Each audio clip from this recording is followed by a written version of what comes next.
Ideal weight, achieve it naturally. Does that sound good? Natural? I mean, do you know what the most successful weight loss pill of all times was? One pill, and you could be thin for life. It worked. You know what was in the pill? Tapeworm larvae. Yeah, they hatched out, and they ate some of your food for you, and you lost weight. But we want to lose weight naturally. Do you remember when a couple of teenage girls sued McDonald's because, well, McDonald's made them fat? You eat a lot of cheeseburgers at fast food restaurants, and you get fat. But whose fault is that? Lawyers for 2 obese teens in New York say McDonald's is to blame, and they're taking Ronald to court. Well, it didn't really fly. When the judge looked into it, he said, well, now, who paid for this food? And who fed you? And so they sort of had to take a little personal responsibility there. Around the United States, we've been gaining weight at quite an interesting rate. Here we have statistics from the CDC from 1990. And we're looking at people who are not just overweight, but who are obese, which would be for somebody 5 foot 4 inches, about 30 pounds overweight. Looking at our statistics, 1990, many states had as much as 14% of their population as obese. That's 1990. We come to 1999, and many states had as much as 24% of their population as obese. We come another few years to 2009, and we see that many states have as much or more than 30% of their population as obese. So we've been growing. Now, this is the United States. If we looked around the world, this trend is happening there as well. And if we take obesity and overweight in the United States, together, 68% of the population is either obese or overweight, which means if you are underweight or ideal body weight, you're a minority. Maybe you should get minority privileges, or get a special bill through Congress to subsidize you or something. Well, anyway, being a minority is interesting. I remember when I was a kid, if somebody was overweight, they sort of got teased. Today, it has reversed. I've had people tell me when they had less weight than all their obese classmates, they got the short end of the stick. Well, yes, so if everybody's getting overweight, it must have been something that maybe was predicted. And in fact, I looked far and near to try to find something on this, and I discovered something.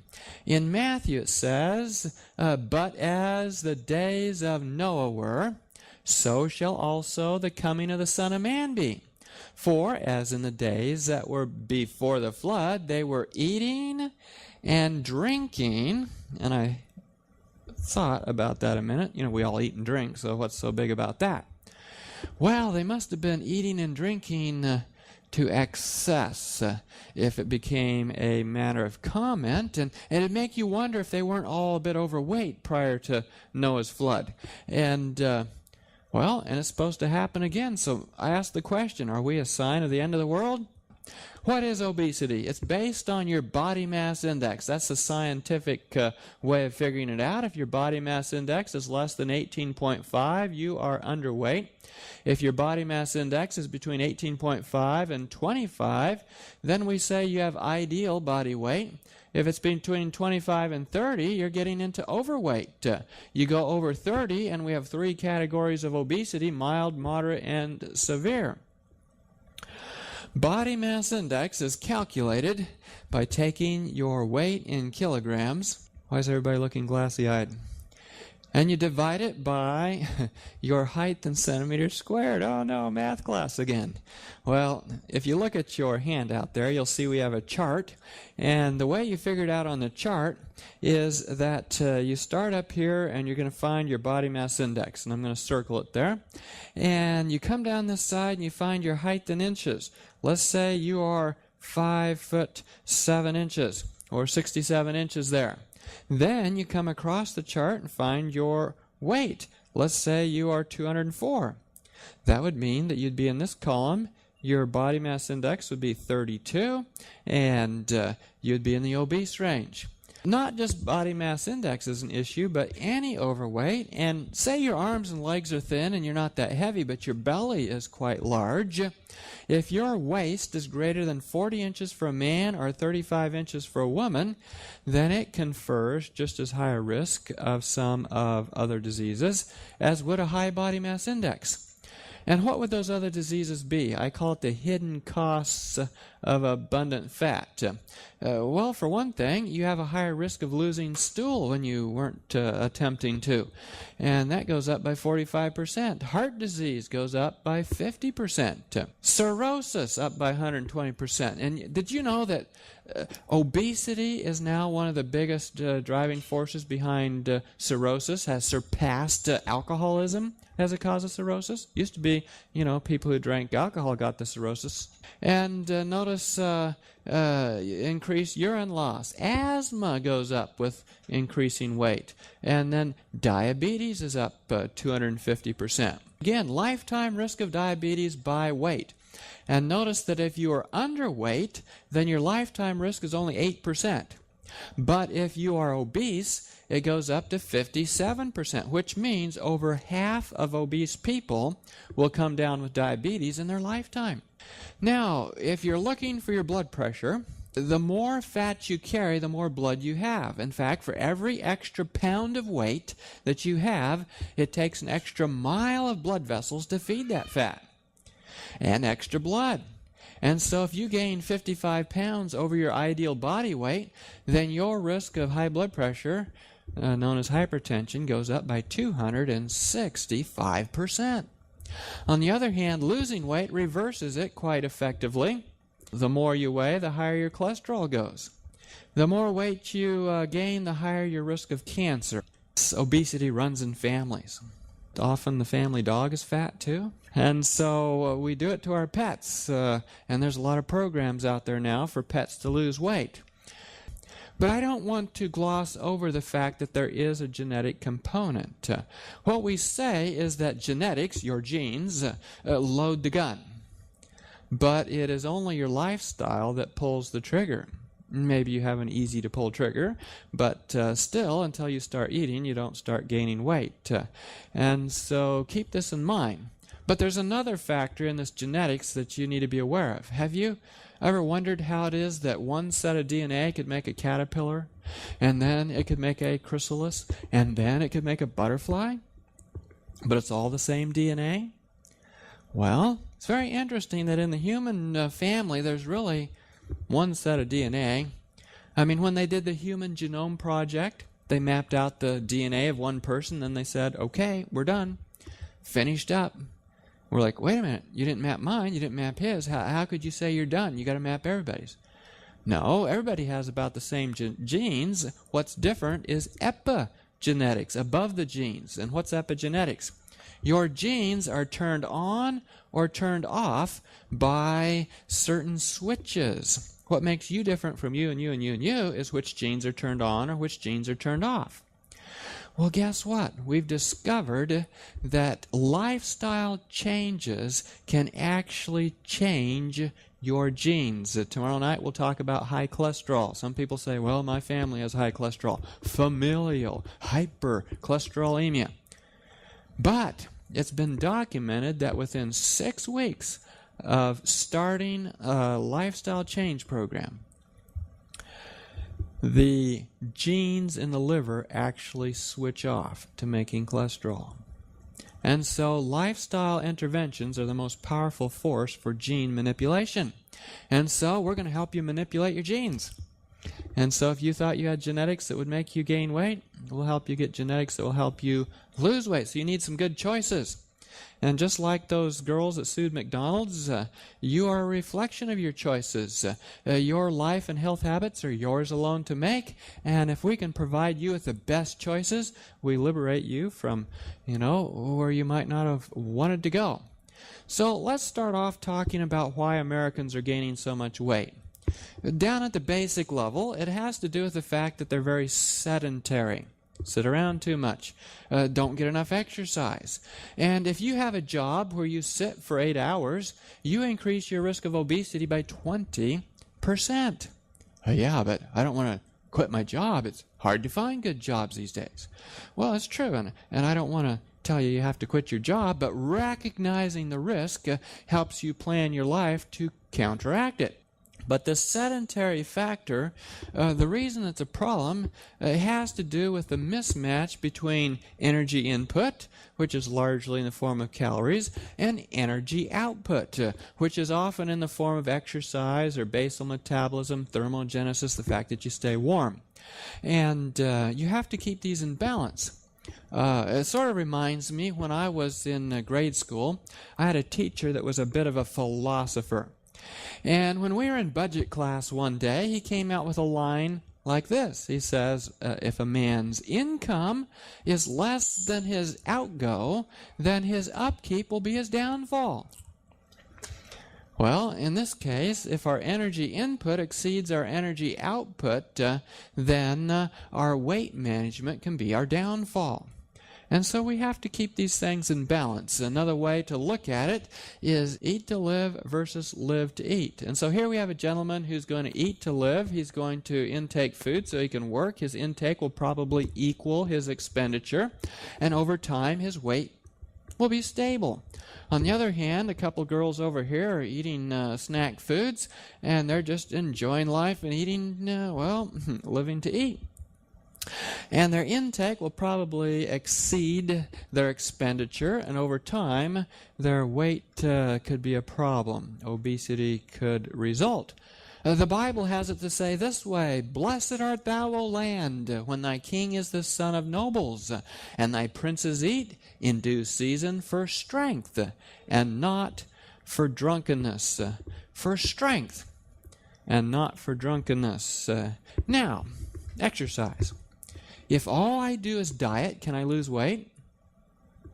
Oh, certainly. I mean, you quit eating, it'll happen.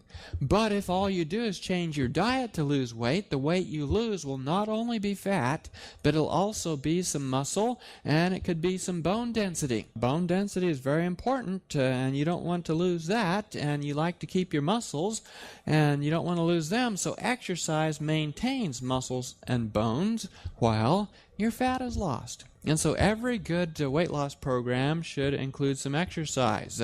Some people will hit a wall in weight loss if they're not exercising. Exercising helps maintain metabolism. So how much exercise do I need?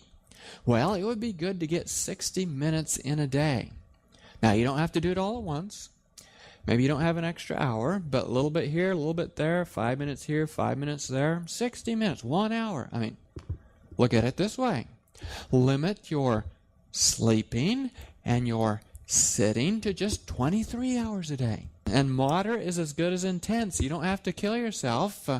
Just getting active is important. When are the best times? 2 very good times. One is before breakfast, before you've eaten anything. You tend to burn more calories on the empty stomach.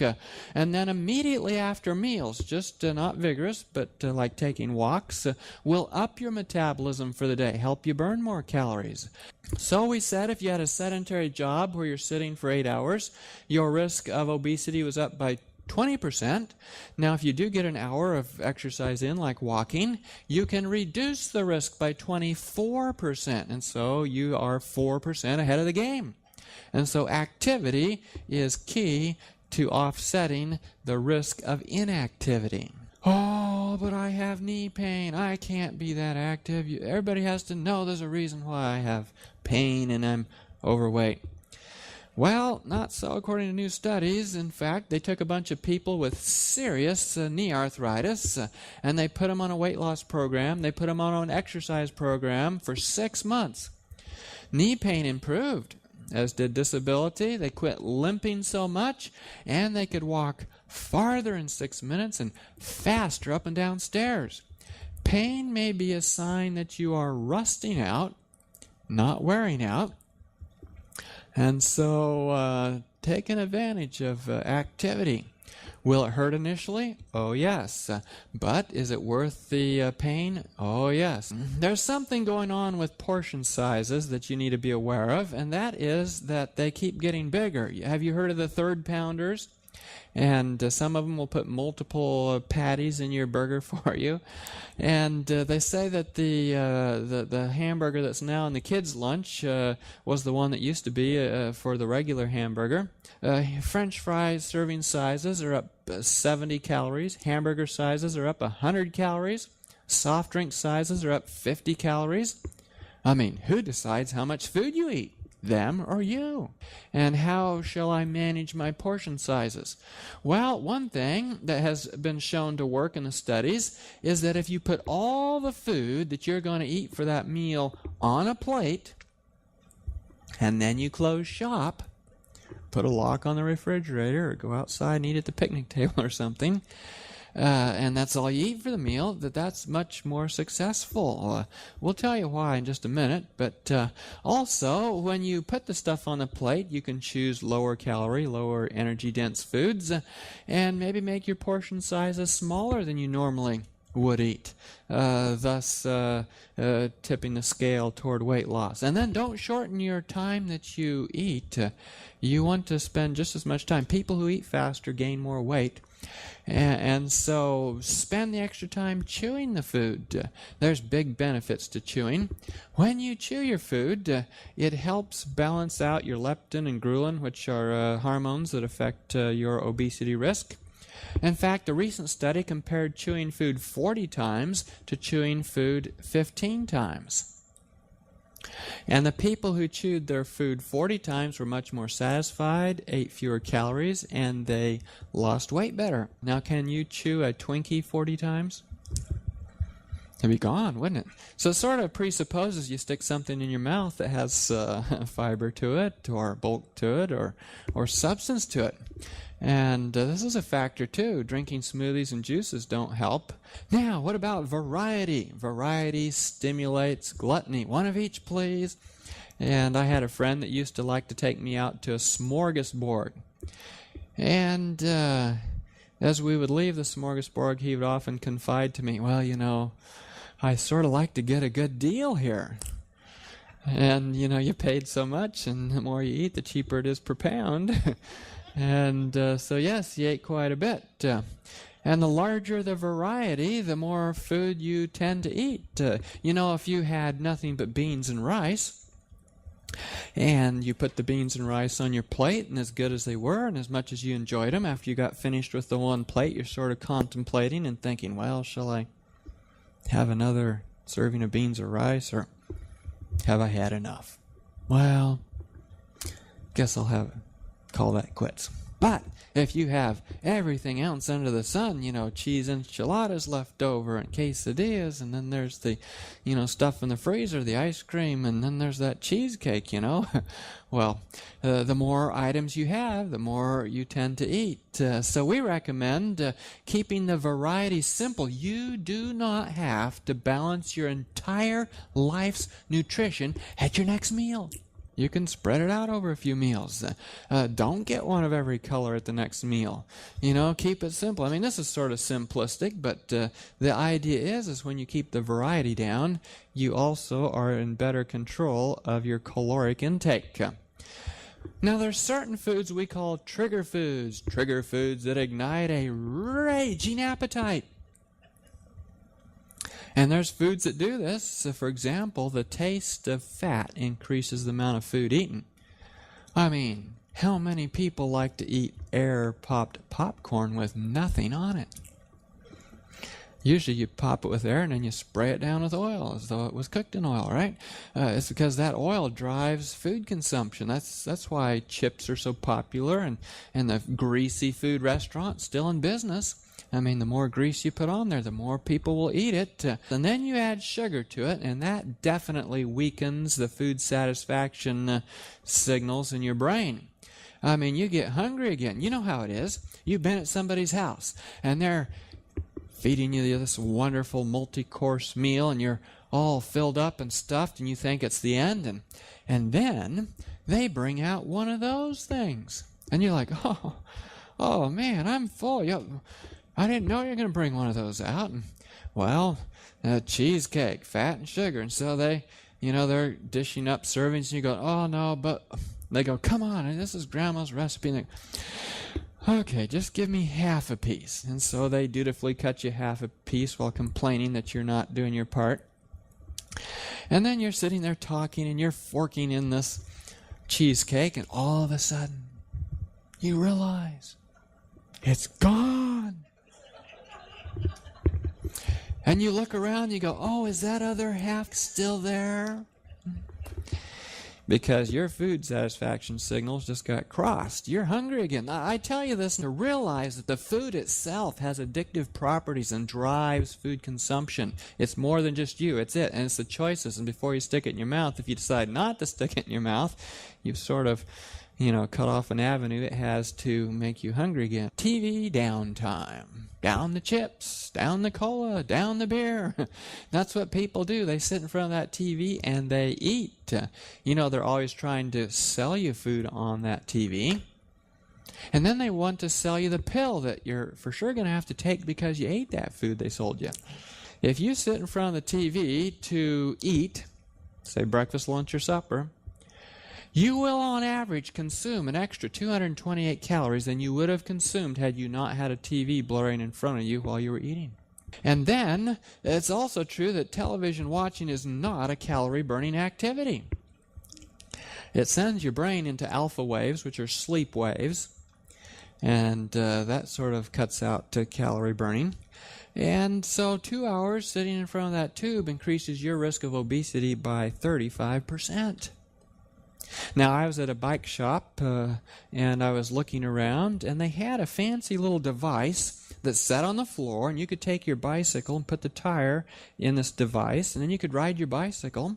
But the tire ran against a wheel which ran a generator, and this bicycle shop had taken 2 wires from that generator and ran them up to a television. And as long as you pumped that bicycle, that TV would run. I said, now that's wonderful. Every television should have one of these. And until you can watch, you have to pump the bicycle. Then there's the gotcha foods, foods that won't let you go. We call it addiction, things like chocolate. Now, I'm not going to ask how many people here are chocoholics, but it's definitely an addictive food. But it's not alone. There are other products, animal products, especially cheese and meat, gluten, refined carbohydrates like sugar. They took a bunch of people who were avowed chocoholics, who knew they had a problem and actually were distressed about it. And they gave them pills that blocked the morphine receptors in their body. Naloxone. And when they gave them these pills that blocked the morphine receptors in their body, they gave them their favorite chocolate, and they were almost uninterested. They took a bite and they said, oh, well, usually they'd eat the whole, kit and caboodle. But here they were, uninterested. Well, what they had demonstrated was that chocolate stimulates the same receptors in your body as morphine or opium or heroin. And of course, in order to make chocolate palatable, it takes a lot of sugar and fat. They took a bunch more people and they blocked their morphine receptors with naloxone, and then they fed them other foods. They discovered that they ate far fewer wheat products. And I've had people tell me they had a hard time getting off their wheat products. Cheese, it's loaded with case morphins. It's very addictive. I mean, you try to get somebody off their cheese. It's an interesting thing that the fast food industry has gone to putting cheese in everything because they know it'll bring return business. And meat, when they gave people the morphine blocker pills, they ate half as much fish, a lot less of anything with blood and meat. And so all these things are addictive by the mechanism that morphine or heroin is addictive. So just be aware of this. And when you find yourself up against something that seems hard to shake, maybe you need to approach it as an addiction rather than just, a weight loss program. But what about sugar? It has no morphine-like effects. At least it doesn't plug opioid receptors. But it's interesting that it's very, very addictive. And how is it addictive? Well, have you heard of cocaine? Have you heard of speed or methamphetamine? Both of those drugs raise the dopamine in your brain. When the dopamine in your brain goes up, you become addicted. Well, sugar actually elevates dopamine to a higher degree than does cocaine. Alcohol. Sugar, 1 gram, has 4 calories. Alcohol, 1 gram, has 7 calories. Nearly twice as much. So is it any wonder that alcohol consumption tends to lead to what we call a beer belly or abdominal obesity, and it gives you an increased risk of diabetes as well. Now there's certain additives that they put in food. When they put these additives in your food, the food becomes super flavored. When it's super flavored, it's harder to resist. Monosodium glutamate, high fructose corn syrup, and these things are definitely a part of the problem that we've seen in the last 40 years in America. Just taking a monosodium glutamate, putting it in food doubles the risk of obesity. If we want an animal to be fat their whole life so we can study obesity and diabetes, we give them MSG when they're small.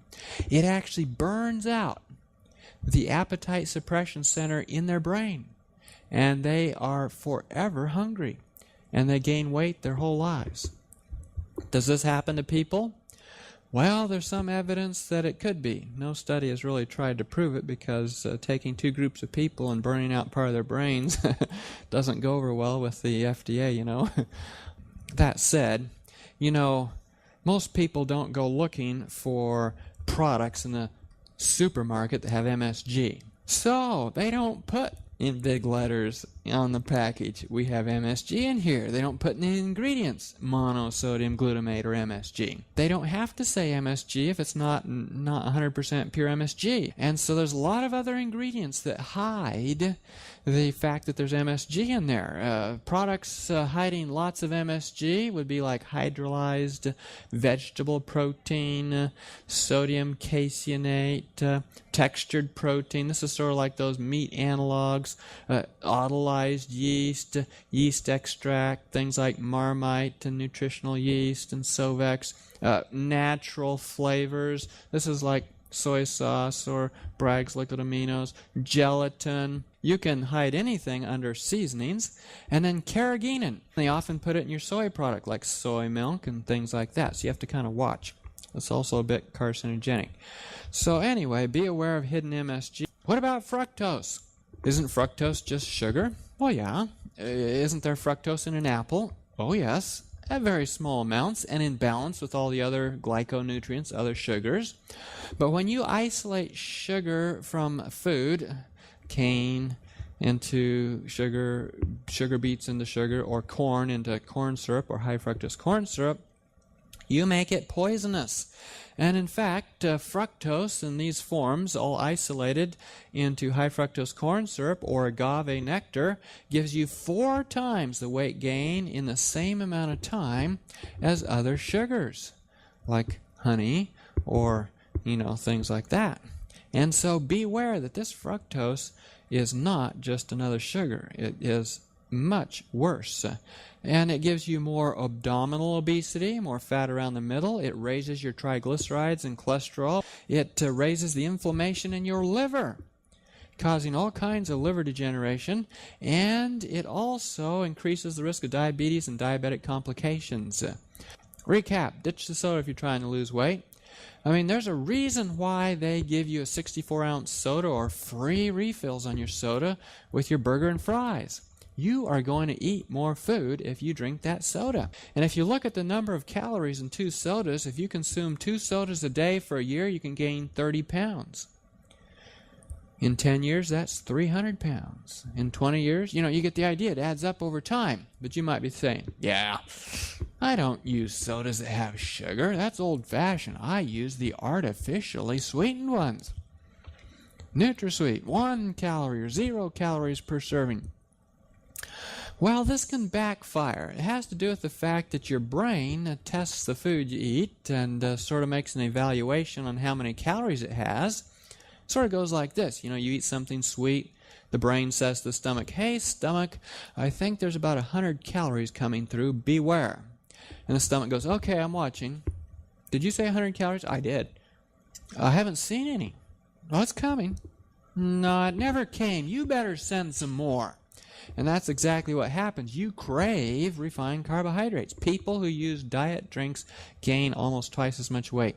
I mean, you see somebody going through, McDonald's, and I'll take a cheeseburger and fries, and I'll have a Diet Coke with that.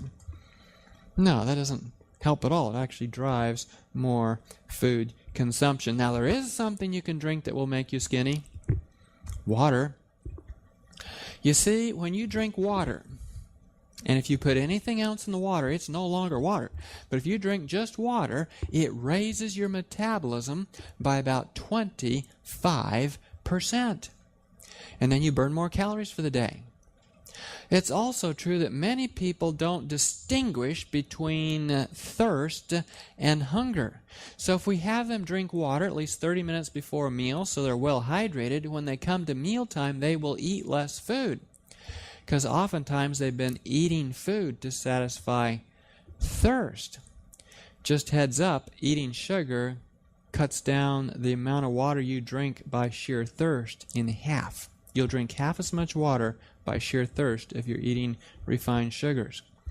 And so water is very important. What I have my people do usually to lose weight is I have them get up in the morning, drink 1 quart of water, usually warm, and take a short walk outside, 10 to 15 minutes. Then 2 hours after breakfast, another quart of water. 2 hours after lunch, another quart of water. And then they're done for the day. So that's 3 quarts of water.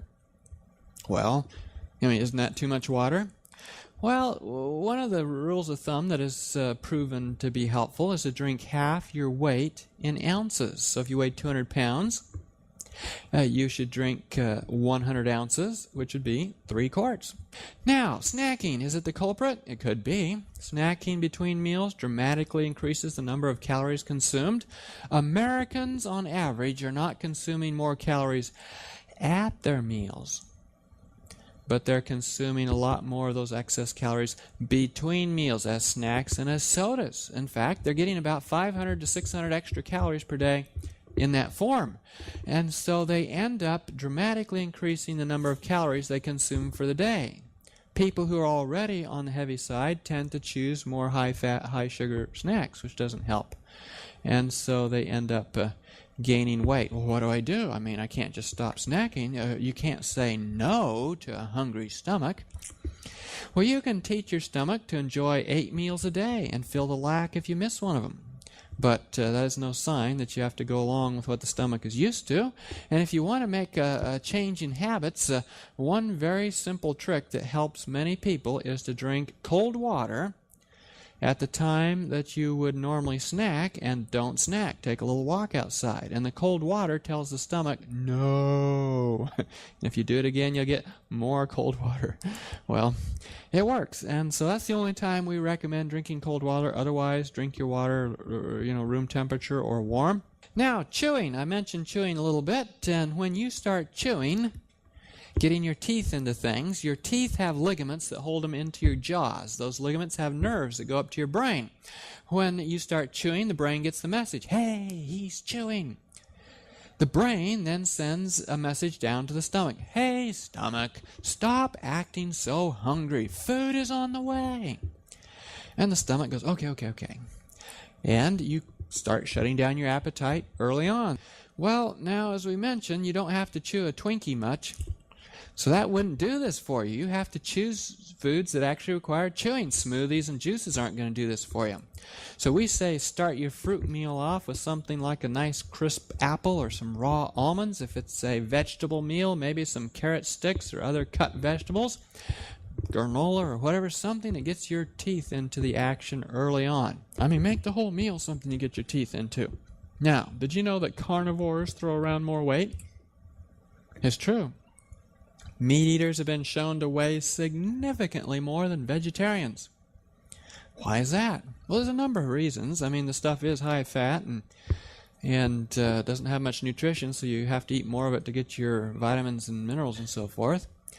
But as you'll find out when we talk about cancer, they give those cows something to make them grow faster. In fact, they've discovered they can get 20% more cow on the same amount of feed if they use hormones. Well, guess what?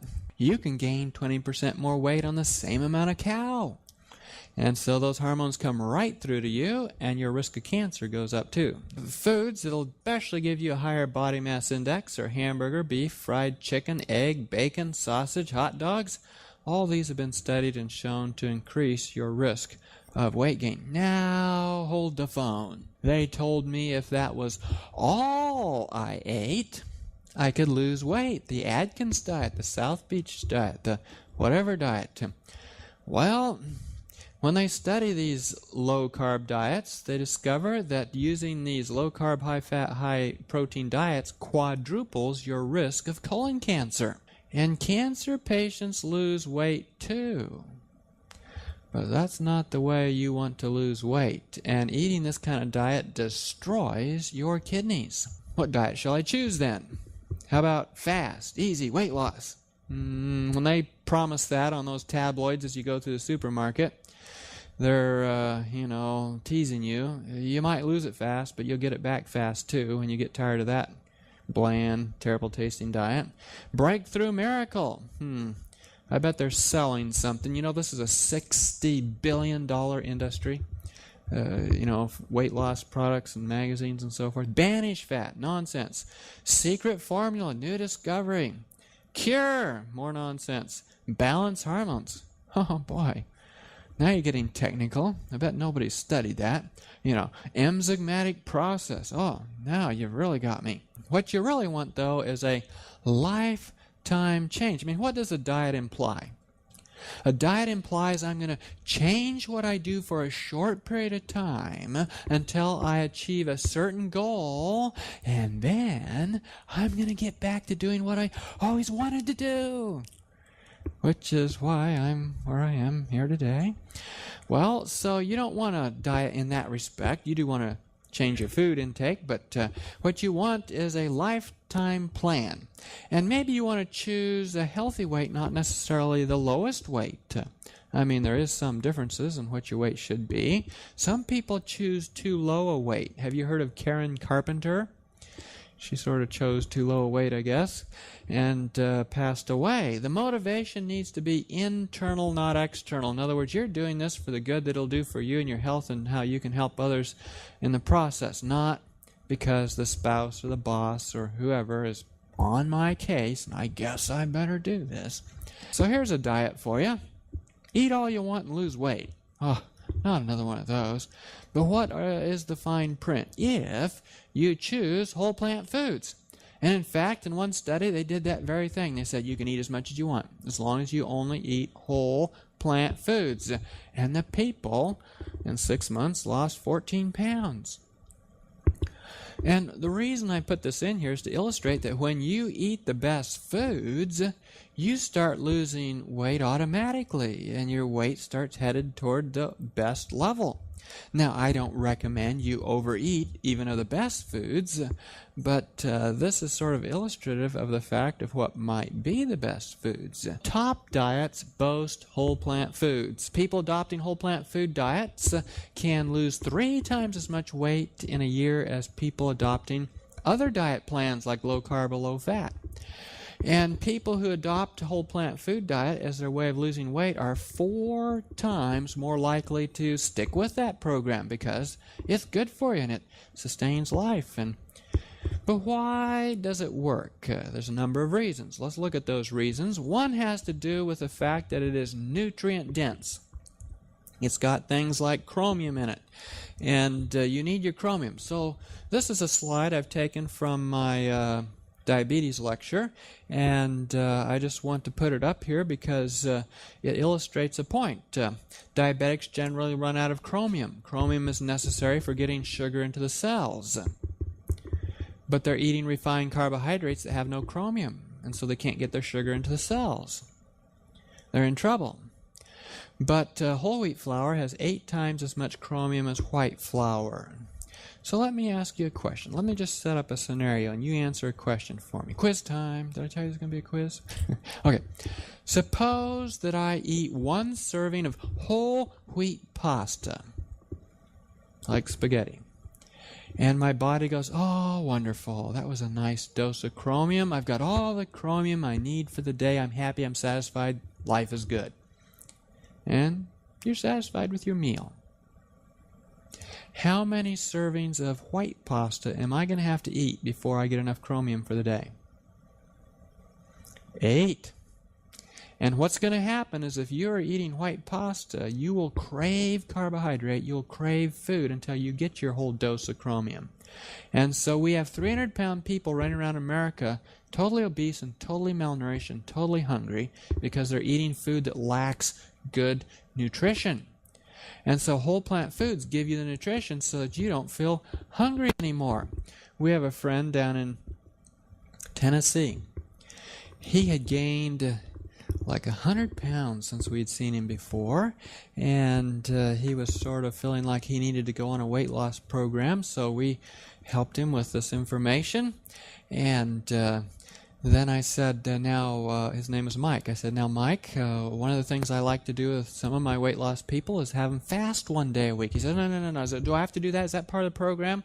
I said, well, I'd like to push you to do that. Oh, you're pushing me. I don't know if I can do that. But I said, no, come on, just one day a week. He says, well, I'll try it.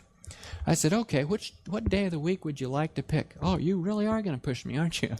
I said, yeah, what day would you like? He says, well, probably Tuesday would work best for me. I said, okay, Tuesday. Very good, Mike. And so he picked Tuesday. 3 weeks later, we were traveling along, and I said, hey, my wife, I said, hey, Julie, why don't you call Mike? It's Tuesday. Let's see how he's doing. And it was 3 weeks since we started. And so she called him up. Hi, Mike, how you doing? Oh, I'm doing great. And she says, it's Tuesday. He says, oh, yeah, it's Tuesday. She says, now, wasn't Tuesday your fast day? He says, oh, yes, it is, and I'm fasting. In fact, I find when I eat all this nutritionally dense whole plant foods, I don't get hungry. I've been fasting 2 days a week. He says in the last 3 weeks, I've lost 19 pounds. And so when you eat nutritionally dense food with all the nutrients, the micronutrients, the vitamins, the minerals, the phytochemicals, your body doesn't just sit there and crave food, and you can skip meals. If you're trying to cut back on food and not feel hungry, you want to eat food that's going to give you all the nutrients you need. Another reason why a whole plant food diet is helpful has to do with the way your body determines if you've had enough to eat. And it's based more on volume than it is on calories. To illustrate, let me ask you a question. How many heads of lettuce could you eat? All right, I hear a few answers. 1, several people said 1. You don't have to answer this, you can if you want. How many Snickers bars could you eat? I had one gentleman tell me a whole box. I said, really? He says, yes, I've done it. But how many calories in one head of lettuce? 50, 100, very little. How many calories in one Snickers bar? 250 to 300. And so it's volume more than calories that tells your body you've had enough. And this is why a whole plant food diet helps you lose weight. We call it caloric density or energy density. Energy density is the relationship to calories to food weight, calories per gram. And so you look at the back of your label of your item, and the nutritional data is there, and it says serving size 100 grams, calories per serving 100. So that would be 1 calorie per gram. And if in that calculation you discover that it's 4 to 9 calories per gram, then we say it's high energy dense. Examples would be like nut butters and any kind of butters, cookies and luncheon meats and cheeses and pastries and that kind of thing. Medium energy dense foods would be 1.5 to 4 calories per gram, and this would be things like pastas and breads, bagels, dried fruit and that kind of thing. And then we have low energy dense foods, 0 to 1.5 calories per gram, and this would be like corn and beans and fresh vegetables and fresh fruits. And so if you choose food more to this end of the chart, then you fill up faster on fewer calories. You're actually more satisfied because it's more nutritionally dense, and you end up with a better success at weight loss. And so people using caloric density or energy density as their criteria for figuring out what's going to go in their diet are able to lose 3 times as much weight in a year as those choosing other diet methods like low fat. Now, why would that be? Well, does hard candy have any fat in it at all? No, but is it low energy dense? No, it would be high energy dense. So low fat would allow you to eat hard candy, but that wouldn't be very helpful. And so energy density makes a better criteria. So you need to make some substitutes. So when you go to make your recipe that has a pasta and cheeses and high-fat meats, maybe you need to put in things like fruits or vegetables or beans or something like that. I mean, maybe you need to just choose other recipes. The idea is you have to start changing what your criteria is on what you eat and lowering the energy density of it, and thus raising the volume of it, in essence. Desserts, are they high energy dense or low energy dense? Yeah, they tend to be high energy dense. And so if you're eating lots of desserts, then you get in trouble. They found that when people eat something sweet at the end of their meal, their stomach actually expands to accommodate that sweet food. It actually gets bigger. And there's a reason why they give you a peppermint on your way out of the restaurant. You've sort of stuffed yourself, and you know you got a good deal, and you're really full, and then they give you the peppermint, and you suck on that sugary thing. The sugar hits the stomach expands, and it relaxes, and you go, oh, maybe I didn't overeat after all. Well, it's sort of a trick, and you have to be aware of that, because it's not true. And so we say fresh fruit makes a better weight-sensitive dessert. It's low in energy density. It's got some sugar, so it tastes good. It's high in nutrients, and so it's a better benefit. Fiber generally has no calories in and of itself, but it's very important for your health. People who consume 14 extra grams of fiber a day tend to consume 10% fewer calories for the day. So if you're on a 2,000 calorie per day diet, you just reduced your calories by about 200. And people who have lots of fiber in their diet cut their risk of weight gain in half. They help their blood sugars be more even for diabetics, and you reduce the number of calories you're going to end up wearing. Okay, mealtime regularity. Regularity has to do with being on a schedule. For example, always eating breakfast at the same time, always eating lunch at the same time, going to bed at the same time, getting up at the same time are also very helpful. And people who do that have lower risks of cancer, diabetes, autoimmune diseases, a lot of different diseases, cholesterol, but they also lose weight better. They consume fewer calories for the day. They have better insulin sensitivity, lower cholesterols, and they burn more fat. When your stomach can depend on when your next meal is going to be and be all prepared for it, digestion is better, and you end up not eating so much food. And in doing that, you want to be sure and have a good breakfast. And by the way, what you choose to eat for breakfast will sort of set the tone for the day. If you eat a high-energy dense breakfast, you will tend to follow it with a high-energy dense lunch. If you eat a low-energy dense breakfast, you tend to follow it with a low-energy dense lunch. And skipping breakfast is not helpful. People who skip breakfast do not eat fewer calories during the day. They've just shifted later in the day when they do consume their calories. And that's not good. The later in the day you consume your calories, the more likely those calories are to turn to fat. We call it evening wear. You tend to wear the food you eat in the evening. The more you eat in the evening, the more you tend to weigh. Anything eaten after about 3:30 will tend to accumulate on your waistline. And so eating earlier in the day is much better, eating 2 meals a day. is very helpful. It's also helpful for lowering your risk of cancer. 2-meal-a-day plan. Compared to the 2-meal-a-day program, colon cancer risk rises 70% for 3 meals a day, 90% for 4 meals a day. What's more, each additional snack time increases the risk of colon cancer another 60%. Oh, but they told me to eat little tiny meals all day long for my weight loss program.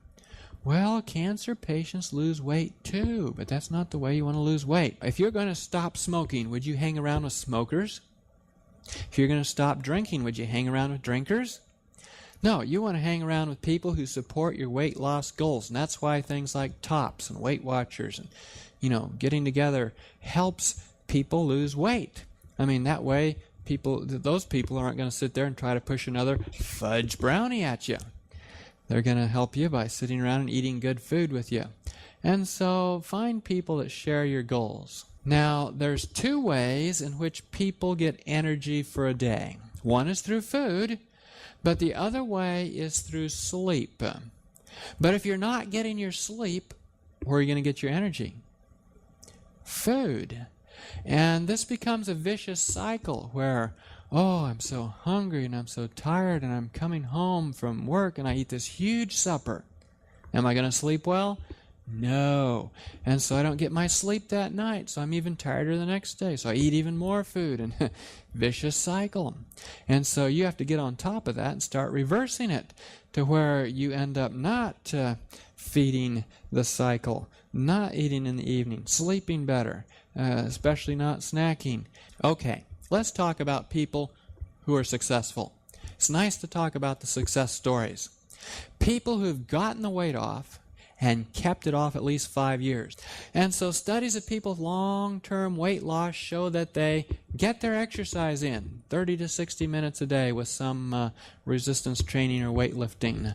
They plan their meals. In other words, they don't just look at the clock and say, "Oh, look, it's 12 o'clock. What's for lunch? Oh, let's see. What's in their fridge?" They open their fridge. "Oh, it's my lucky day. There's the chocolate cake." No, they don't do that. They have it planned ahead of time. Yes, I know what I'm going to eat for lunch, and they are prepared. They eat the same on weekends as well as weekdays. They're very consistent. They track calories or fat or portion sizes or their weight. They keep diaries, and they may not collect all 4 of those points, but they collect some of them. They know where they've been and where they're headed and how they got there.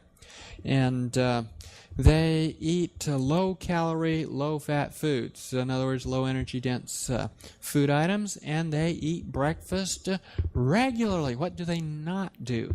They don't make excuses for not exercising, such as, "I don't have time to exercise." If you can't find time to exercise, you'll have to find time to be sick. "I'm too tired to exercise." Is that a good one? That sort of means you're out of shape and you haven't been exercising. And if you don't start exercising, you might lose the ability, right? So don't let that one catch you. No one to exercise with. Oh, well, get a dog. Too hard to maintain an exercise routine. They don't make excuses for not dieting, such as, "I eat away from home too often to be on a good diet." You don't have to worry about that. There's a lot of restaurants out there that'd be happy to take your suggestions on what kind of meal item you'd like. We had a gentleman who was 500 pounds, but he was 6'6", so it's sort of interestingly proportioned. But he learned how to walk into a restaurant. He'd look around. "Oh, there's a steak, but they got peas and carrots. There's a lobster, but look at the salad." And he'd pick out things, and the waitress would come over, and I guess if you're 6'6" and weigh 500 pounds, you can order just about anything you want. But he'd say, "I want the peas and carrots and the salad and could you make that up for me?" And they'd bring it to him. And then other people would come in and say, "Oh, what's he at? What item's that?" And so it became a popular item on the menu. Diet and health food costs too much. It is true that good food has gone up in price much more than junk food in the last 20 years. But which would you rather spend money on, good food or good doctor bills? I mean, you're going to end up eating both of them, right? And so you want to spend your money on good food, good choices. And they don't use over-the-counter weight loss products. gimmicks. Okay, we got to talk about another factor, and that's the psychological factor, and that is emotional eating. And the first step to disarming it is recognizing it if it's a part of your weight gain. Happy, sad, bored, lonely, bring on the food. I mean, we've sort of conditioned ourselves. What do you do at a birthday party? Sit around and sing? No, you eat some of the worst food on the planet. So people who are emotional eaters tend to eat, especially if they're upset or stressed, and they tend to choose high-fat, high-sugar items, and it doesn't help with their weight loss. And so recognizing it is the first step. Once you recognize it, then you take steps to deal with it. Brain scans shed light on why people overeat. Self-control is the function of the frontal lobes of your brain. Your frontal lobes of your brain are where you make decisions, discover determine the difference between right and wrong, communicate with God. Really, the frontal lobes of your brain are what distinguish you from a monkey. It's a distinction you want to maintain. When they scanned the frontal lobes of people who were successful at restraining their appetites, they discovered that their frontal lobes were much more active. Oh, maybe I should go get my brain scanned. Maybe I can figure something out. Well, that's not the point of why I'm telling you this. In fact, I wouldn't recommend that necessarily.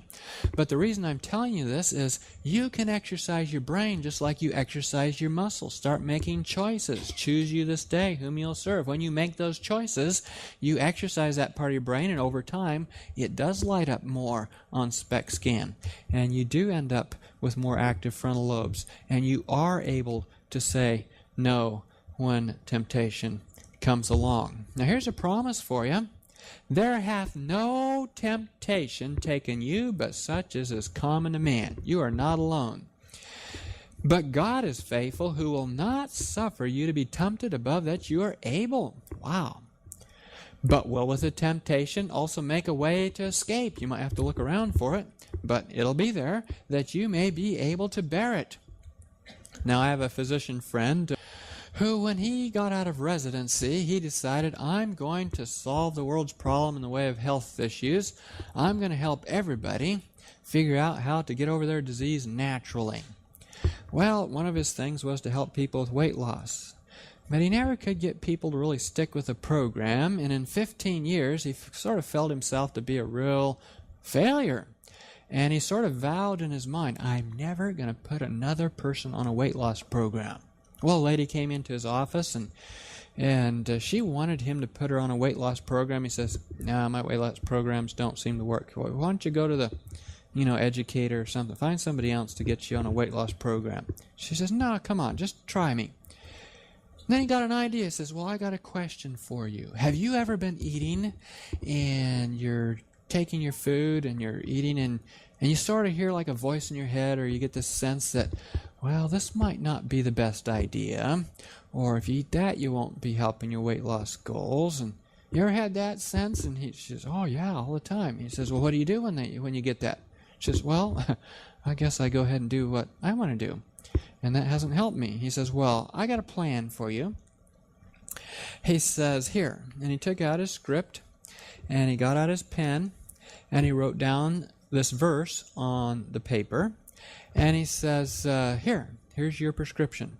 Next time you are eating and you sort of get the sense that it wouldn't be the wisest thing to continue, or, you get the little voice in your head saying, don't do that, read the promise, claim it, and follow what the promptings are. She says, okay. And so she left, and the first month went by, she lost 10 pounds. Second month went by, she lost 10 pounds. For 10 months straight, she lost 10 pounds per month, and then she was basically at the weight she wanted to be at. The point is, this is a valuable promise, and you can take advantage of it. And part of the process is being prepared. If you're going to have your car have a flat tire, you want to have a spare along with you. Have a replacement plan. When you feel like giving in to temptation, have a rescue plan. Ask God for help, for power, and have a good alternative. Maybe rather than eat too much, you're going to take a walk. Or maybe rather than snack, you're going to take our advice and drink cold water. I mean, it has to be something that works for you. Rather than take more food than is wise, take a lesser portion and enjoy each bite. I mean, you come up with something that's your own creative plan and works for you, so that when the enemy shall come in like a flood, the Spirit of the Lord shall lift up a standard against him. It's ready to go. You are prepared. Bottom line, obesity is at an all-time high. Why? Largely because people are eating high-calorie food while engaging in little or no calorie-burning physical activity. Mismatch of energy in and energy out. The key, then, is to replace high-energy food items with unrefined whole plant food items, replace all beverages with water, and replace sedentary habits with physical activity. Does that make sense? Yes, and so summarizing the points we've gone over, plan your meals. Eat modest portions of low energy dense, high nutritionally dense whole plant foods. And keep the menus simple. Put all the food on your plate you're going to eat for that meal at the start of the meal, and keep written records of what you eat so that you have a diary. Eat breakfast every day and keep a strict schedule. Skip dinner if you're going to skip a meal, and fasting a day a week can even increase your weight loss if you want to go that much further. Eat only natural foods that do not feed addiction or overpower rational decision making. Eat for strength and not for drunkenness. Chew your food well. Choose foods that actually do require chewing.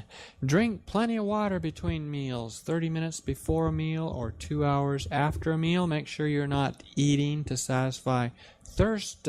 Exercise regularly. Walk outdoors in fresh air and do some weightlifting or resistance exercises, gardening or something.